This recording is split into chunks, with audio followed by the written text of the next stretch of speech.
Dans ces périodes de pandémie Covid-19, il est bon de rappeler les bénéfices de l'allaitement maternel, tant pour la mère que pour l'enfant.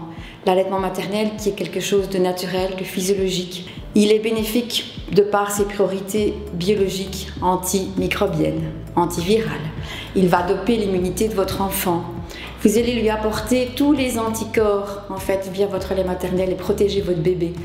Vous allez développer cette immunité et cette immunité va être vraiment un bouclier vraiment de protection chez votre bébé.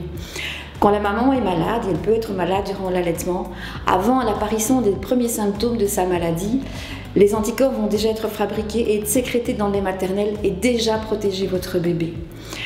De par les données scientifiques que nous avons pour l'instant, aucune étude n'a démontré que ce virus passait dans le lait maternel. Le premier risque pour le bébé, c'est après sa naissance, de par la contamination via la respiration, via la salive ou via les mains. Les recommandations définies par l'Organisme mondial de la santé, l'OMS, sont toujours d'actualité. L'allaitement doit être débuté et est préférable de débuter dès les premiers instants, les premières heures de la vie du bébé. L'allaitement ne doit pas être ni écourté au niveau durée, au niveau fréquence des tétées. Il peut être exclusivement continué jusqu'à 3 mois de vie de votre bébé. Rien ne change. Donc l'allaitement maternel est conseillé, qu'il soit en direct, qu'il soit aussi également recueilli par expression manuelle ou tout simplement recueilli par tire-lait. Néanmoins, des règles d'hygiène particulières devront être prises lors de l'allaitement maternel. Veillez à avoir une hygiène stricte avec un lavage des mains régulier, avec de l'eau et du savon, un savon neutre. Frictionnez-vous les mains avec une solution hydroalcoolique qui contient de l'alcool. Donc veillez à ce que vos mains soient quand même sèches quand vous prenez votre bébé dans les bras. Ne mettez surtout pas de masque à votre bébé. Portez-vous par contre un masque lors de l'allaitement, lors de tout contact étroit avec votre bébé. Lavez-vous soigneusement les seins au minimum 1 fois par jour avec de l'eau, du savon, un savon neutre, non odorant. Essayez vraiment d'être en contact étroit, en proximité avec votre bébé. Essayez aussi de ne pas côtoyer d'autres personnes, d'avoir justement gardé cette distanciation sociale d'1,50 m et restez vraiment avec votre bébé.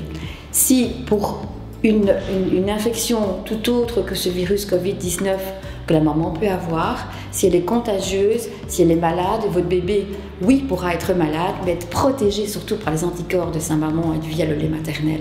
Donc il est très important que vous restiez ensemble. Aérez bien les pièces où vous êtes et restez à la maison avec votre bébé. Par contre, je vous parle de rester seul avec votre bébé, mais ne soyez pas seul au niveau de votre accompagnement. Soyez soutenus, soyez accompagnés. Et nous sommes là, consultantes en lactation, sage-femme indépendante, sage-femme à domicile, pour vous accompagner. Nous avons un service de sages-femmes qui peuvent se rendre à domicile, en temps normal également, qui peut vous prodiguer en fait certains soins spécifiques pour votre allaitement et répondre également à vos questions. Nous avons également des séances d'information au sein de l'institution et vous pouvez aussi également nous contacter par téléphone.